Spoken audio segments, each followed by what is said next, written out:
Bienvenidos a la versión especializada en salud del noticiero científico y cultural iberoamericano NCC. Soy Jonas Birmar y los acompañaré en este espacio de la Asociación de Televisiones Educativas y Culturales Iberoamericanas, ATEI, que busca difundir la ciencia y la tecnología en toda Latinoamérica. El mundo experimenta una tremenda brecha de salud. Mientras unos países refuerzan sus sistemas de atención a pacientes, en algunas regiones hay que esperar años para obtener atención médica especializada. Por esta razón, la farmacéutica estadounidense Pfizer ha propuesto una iniciativa que busca reducir desigualdades en el entorno de la salud. Medicamentos y vacunas a precio de costo para los países más pobres. La iniciativa del gigante farmacéutico estadounidense Pfizer fue anunciada el miércoles en el Foro Económico Mundial en Davos. Pfizer está emocionada y orgullosa de lanzar un acuerdo para un mundo más sano.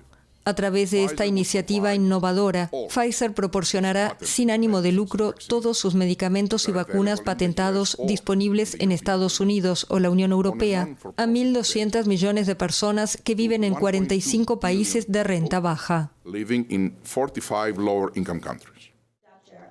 El programa, bautizado Un Acuerdo para un Mundo Más Saludable, se centra en 5 áreas: enfermedades infecciosas, cáncer, inflamación, enfermedades raras y salud femenina. En esas áreas, Pfizer tiene 23 patentes, incluyendo su vacuna y tratamiento oral contra el COVID-19. Ruanda, Ghana, Malawi, Senegal y Uganda ya se comprometieron a unirse, y otros 40 países son elegibles para firmar acuerdos bilaterales para participar. Los países en desarrollo sufren el 70% de las enfermedades en el mundo, pero reciben solo el 15% del gasto mundial en salud. En África subsahariana, por ejemplo, 1 de cada 13 niños muere antes de cumplir 5 años, comparado con 1 de cada 199 en países de ingresos altos. Las tasas de mortalidad por cáncer también son mucho más elevadas en países de ingresos bajo y medio. Y los medicamentos y vacunas esenciales suelen demorar de 4 a 7 años más en llegar a los países más pobres. Un confinamiento intenso de 2 meses fue parte de la estrategia del gobierno chino para mitigar el impacto económico a raíz de una reciente ola de contagios por COVID-19. Un método que paralizó de golpe a unas 25 millones de personas, quienes repentinamente tienen que retomar su vida ahora que las restricciones han desvanecido. Shanghái empezó a retomar lentamente su actividad el miércoles, tras 2 meses de confinamiento por el COVID. En los últimos días ya se habían relajado algunas medidas debido a una fuerte disminución de los contagios, pero la población solo podía salir, en el mejor de los casos, unas horas al día, si vivía en un barrio sin infectados. El miércoles, los habitantes pudieron volver a las oficinas, escaneando unos códigos QR para demostrar que no tenían COVID. Y el metro y los transportes públicos volvieron a funcionar.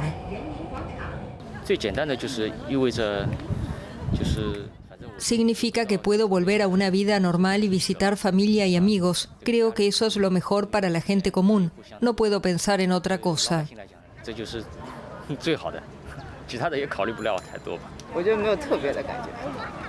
No tengo sentimientos especiales, no creo que hayamos vuelto a la normalidad. Podría parecerlo, pero todavía es diferente a la vida que teníamos antes. El regreso a la normalidad todavía no es completo. Más de 500.000 de personas siguen sometidas a fuertes restricciones, según las autoridades. Los centros comerciales, supermercados, farmacias y salones de belleza solo pueden funcionar al 75% de su capacidad. Gimnasios y cines siguen en su mayoría cerrados y la reapertura de los centros escolares se hará caso por caso. El confinamiento de Shanghái fue el segundo más largo en China desde el inicio de la pandemia. En 2020, el impuesto en Wuhan, la primera ciudad afectada por el virus, duró 76 días. En las últimas semanas se ha hablado de una enfermedad que ya existía, pero de la que no se había oído hablar tanto. Hasta hace poco, se trataba de una infección endémica, lo que significa que pertenecía a un lugar o región específica. En su caso, las selvas tropicales de África. Se trata de la viruela del mono, una enfermedad que ha disparado las alarmas de la comunidad científica en Europa. con brotes en unos 18 países y cerca de 150 infecciones, la situación de la viruela del mono sigue siendo preocupante al no seguir los patrones habituales según la Organización Mundial de la Salud. El Reino Unido, Portugal y España han detectado varias decenas de casos de esta enfermedad endémica del oeste de África, especialmente entre la comunidad homosexual. Es el primer desafío para la nueva ministra francesa de Sanidad, Brigitte Bourguignon. Hay que decir que esta enfermedad es mayoritariamente benigna. Los casos registrados han sido aislados en sus casas como medida de protección. Desde el Ministerio de Sanidad y de la Prevención se recomienda aislar los casos para no propagar la enfermedad, que se atenúa en 2 o 3 semanas, declaró la ministra en el Instituto Pasteur para hablar de los 7 casos confirmados en Francia. Mientras, en Suiza, los laboratorios Roche han desarrollado varios test para detectar el virus de la viruela del mono. En España, Sanidad ha anunciado la compra centralizada de vacunas con la Unión Europea para hacer frente al brote. Los casos diagnosticados ascienden de momento a 59.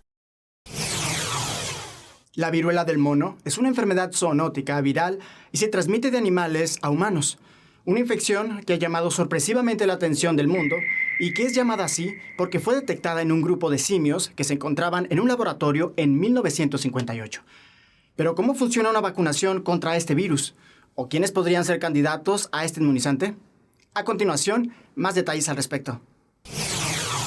La de la viruela no es una vacuna como la del COVID que se pone a toda la población antes de contagiarse. La ponencia de vacunas ha explicado a Televisión Española que la vacunación será en anillo, solo a los contactos estrechos. En el caso de estar ya contagiado, la vacuna actúa más rápido que la infección natural. 2 o 3 días después de la exposición a un caso confirmado infectado, pues puede proteger de la aparición de la enfermedad.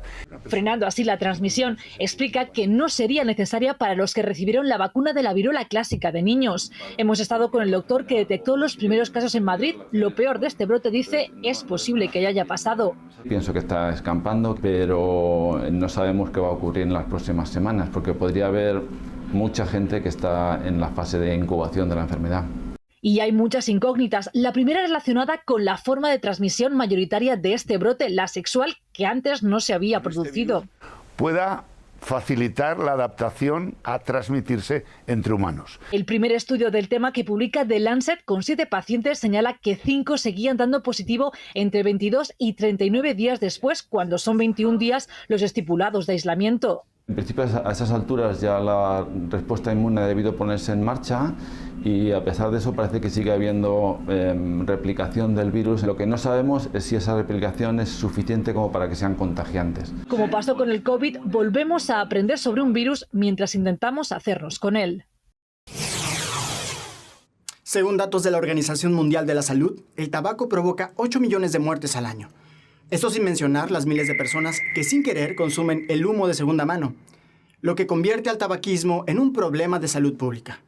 Los daños que provoca se repiten en incontables campañas publicitarias, pero se habla muy poco del gran daño al medio ambiente que provoca su consumo. El tabaco causa un impacto devastador sobre el planeta. Eso afirmó el martes la Organización Mundial de la Salud en su informe difundido en el Día Mundial sin Tabaco. La industria del tabaco siempre quiere hacer un lavado de imagen, por lo que están sentados en todas las mesas en este momento, diciendo lo maravillosos que son y lo mucho que contribuyen a la solución de nuestro cambio climático. Pero es todo lo contrario. Son uno de los mayores contaminantes que conocemos y los residuos que producen son los segundos más grandes que tenemos en la economía. El reporte Tabaco, envenenar nuestro planeta aborda los impactos de todo el ciclo, desde el cultivo de las plantas de tabaco a la fabricación de los productos, el consumo y el desperdicio. El 5% de toda la deforestación se debe al crecimiento del tabaco. Sobre los residuos, vemos que 4,5 billones de colillas acaban en nuestros ríos, mares y océanos cada año, contaminando cada uno de ellos 100 litros de agua. La OMS pidió que la industria tabacalera sea obligada a rendir cuentas y que pague la factura de la limpieza de los desechos. La agencia de la ONU indicó que los productos del tabaco contienen unos 7.000 tóxicos químicos que se esparcen en el ambiente cuando son botados. El principio de quien contamina paga significa que la industria del tabaco debería pagar realmente por el desorden que está creando. $200 millones en Alemania, 766 millones en India, 2.600 millones en China. Y eso significaría que la industria del tabaco pague por ello. Algunos países lo han hecho muy bien, han introducido esos principios de quien contamina paga. Como Francia, lo vemos en Sudáfrica, lo vemos ahora en Nueva Zelanda. Así que cada vez hay más países que lo van a introducir. El informe indica que la industria tabacalera es responsable de la pérdida de unos 600 millones de árboles cada año, pues el cultivo y la producción del tabaco usa 200.000 hectáreas de tierra y utiliza 22.000 millones de toneladas de agua anualmente. También emite unos 84 millones de toneladas de dióxido de carbono. Los invito a ser parte de nuestros canales de WhatsApp y Telegram. En un momento, regresamos con más.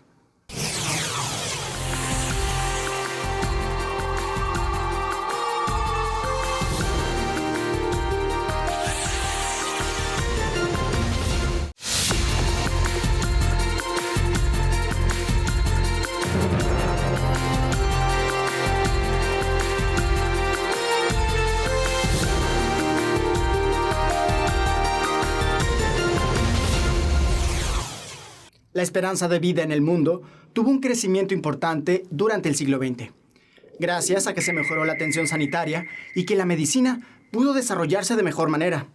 Se prevé que durante este siglo siga en aumento esta tendencia y que en las próximas décadas las personas puedan durar hasta 100 años. Mientras llegue ese momento, les presentamos al hombre más longevo del mundo. Su nombre es Juan Vicente y se encuentra en Venezuela. Juan Vicente Pérez Mora no celebrará este viernes cualquier cumpleaños, sino el número 113. El hombre más longevo del mundo vive en la localidad de San José de Bolívar, estado Táchira, Venezuela. El popular tío Juan siempre está rodeado de su familia, que le da los cuidados que necesita. Tiene 41 nietos, 18 bisnietos y 12 tataranietos. Él está, como quien dice, sembrando la semilla que él sembró del amor hacia sus hijos hacia sus nietos, y ahorita pues nosotros estamos como devolviendo ese amor con el que todos hemos crecido. Entonces es como un ejemplo de amor familiar, pues. Es muy noble, muy humilde, él se destaca por el respeto, muy respetuoso, tiene muchos valores y principios que los tenemos todos porque él nos los inculcó a todos. Él atribuye su longevidad a comer y dormir bien, a rezar el rosario y a tomar todos los días un poco de miche, un aguardiente típico de los pueblos andinos de Venezuela. En San José de Bolívar no resulta raro ver personas de avanzada edad con buena salud. Según el médico del pueblo, el clima y el estilo de vida son factores importantes para la longevidad. Que yo considero que por su modo de vida, su alimentación, su cultura, las costumbres y el clima. El clima también ayuda muchísimo. En esta población pues es un clima algo frío y pues veo que llevan un ritmo de alimentación muy bueno. La familia cuenta que los lugareños suelen cultivar su propia comida sin agroquímicos y viven relativamente con poco estrés, algo que le ha ayudado a alcanzar esa sorprendente edad. Durante el 2021, un promedio de 10.000 menores de 13 años recibieron un diagnóstico de cáncer en Estados Unidos. Y aunque alrededor del 28% de estos casos son leucemias, algunos otros son tumores cerebrales, una enfermedad muy poco frecuente en niñas y niños, pero que con una detección oportuna se puede tener un diagnóstico certero y por ende un mejor tratamiento. Los tumores del sistema nervioso central en la infancia son la segunda forma de cáncer infantil más frecuente después de las leucemias y representan el tumor sólido más frecuente en la infancia. Los tumores del sistema nervioso, tumores cerebrales, tumores de la médula espinal, tienen una importancia muy significativa debido al riesgo de secuelas que conlleva esta enfermedad. La detección oportuna de estos problemas lleva también implícito el hecho de que el paciente reciba una mejor atención y tenga un mejor pronóstico. ¿Cómo podemos nosotros detectar una tumoración cerebral o una tumoración en la médula espinal en los niños? Generalmente el dolor de cabeza es un punto cardinal para nosotros para poder determinar que el paciente pudiera estar teniendo una de estas enfermedades. Habitualmente el dolor de cabeza se presenta generalmente por la mañana, generalmente también asociado a náuseas y vómitos, y eso nos lleva a pensar que el paciente pudiera tener algún problema. Si esta cefalea se vuelve recurrente, es decir, que se repita frecuentemente, entonces hay que pensar que el paciente pudiera tener un problema. En relación a la médula espinal, los niños no tienen dolor en la espalda baja como la tienen los adultos por problemas degenerativos. Generalmente en los niños un dolor de espalda baja es un dato muy importante para nosotros pensar que el paciente pudiera estar teniendo una tumoración a nivel de la médula espinal. Otros datos que son importantes son las alteraciones en el comportamiento de los niños. A veces generalmente le echamos la culpa a problemas de conducta y pudiera ser que estuvieran en relación también con este tipo de enfermedades como son los tumores cerebrales. Las crisis convulsivas son también un dato importante que debemos de considerar. Un paciente con crisis convulsivas no debe considerarse como primera opción siempre una epilepsia, sino que debe de estudiarse en su conjunto, es decir, un paciente que convulsiona por primera vez debe estudiarse, debe saberse por qué convulsionó, y si a final de cuentas se tiene el diagnóstico de epilepsia, pues tratarse como tal. Pero si no, hay que pensar que también pudiese estar presentando un tumor cerebral. Los tratamientos actuales para los tumores, tanto de la médula espinal como del cerebro, incluyen primariamente la cirugía, que no es quizá el aspecto que más le guste saber a los padres, pero que finalmente la cirugía es una parte importante para el tratamiento de los pacientes, y hacer una resección lo más amplia posible, es decir, quitar lo más de tumor que nosotros podamos quitar, también es muy importante. La cirugía representa la piedra angular entonces del tratamiento, pero también después de la cirugía consideremos el tratamiento como un abecedario, es decir, la cirugía es la letra A del abecedario, la letra B sería el diagnóstico del tipo de tumor que tiene el paciente, y así en adelante C, D, E, F tendríamos el manejo con la quimioterapia, el manejo con la radioterapia, dependiendo de la edad del paciente, que también son muy importantes. Entonces, lo que nos debe de quedar de esta charla es que finalmente los pacientes con tumores del sistema nervioso central deben de recibir un manejo multidisciplinario que incluye no solo la atención primaria por pediatría, sino neurocirujanos, neurooncólogos, histopatólogos, neuroradiólogos, etcétera.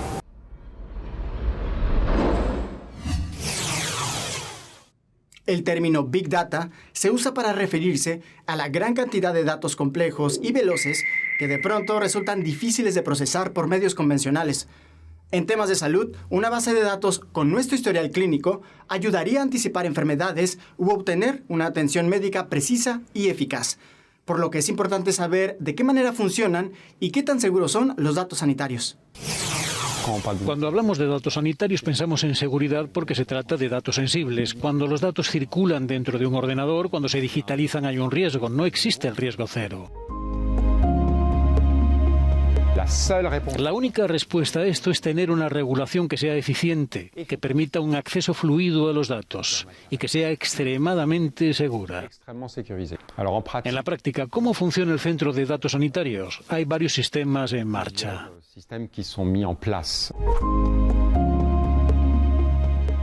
En ningún momento del proceso de canalización de datos de Health Data Hub se nos permite acceder directamente a datos identificables.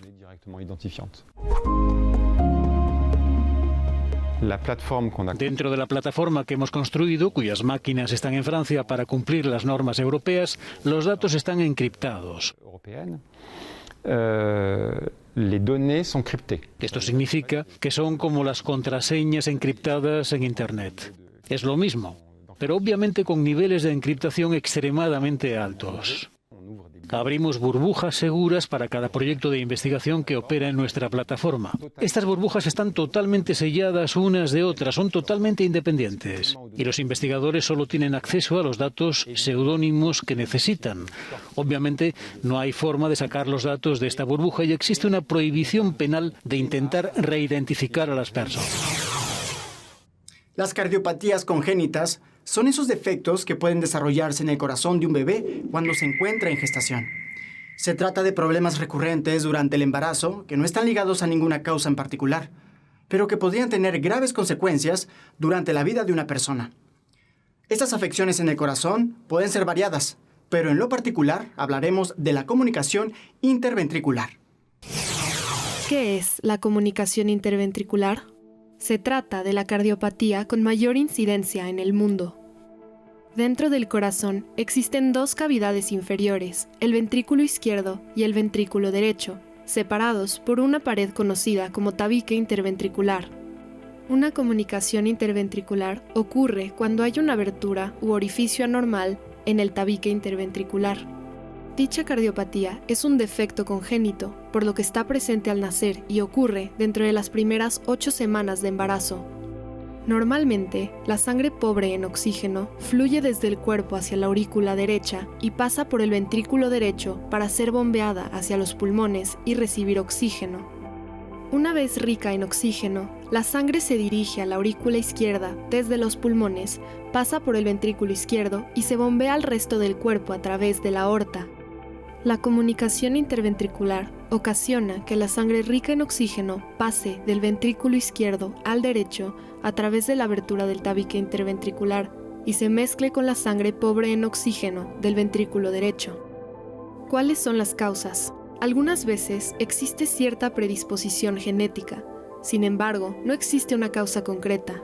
Síntomas: fatiga y sudoración al comer, sudoración en reposo, respiración rápida y agitada, cansancio al comer o alimentación en pausas, dificultad para ganar peso y menor tolerancia al ejercicio en niños mayores. Consecuencias: si no es tratado, este defecto a la larga puede producir enfermedades pulmonares. No obstante, cuando se trata, la mayoría de los niños con reparación de una comunicación interventricular pueden llevar una vida normal y sana, aunque los resultados dependen del tipo de comunicación interventricular, el momento en que se diagnostica y el tratamiento o reparación. Gracias por acompañarnos en este viaje informativo del Noticiero Científico y Cultural Iberoamericano NCC, especializado en ciencias médicas y tecnología de la salud. No se pierdan las emisiones especiales de Ciencia, Tecnología y Cultura con Iván Carrillo y Ana Cristina Olvera. Gracias a los socios de ATEI, que a través de sus plataformas hacen posible esta transmisión. También gracias a las agencias informativas AFP, EFE, Notimex, Xinhua, Euronews y Deutsche Welle. Visite nuestra página noticiasncc.com. Utilice nuestra aplicación móvil y síganos en nuestras redes sociales. Nos encuentran como NCC Iberoamérica. Soy Jonas Birmar. Cuídense mucho. Nos vemos en la próxima.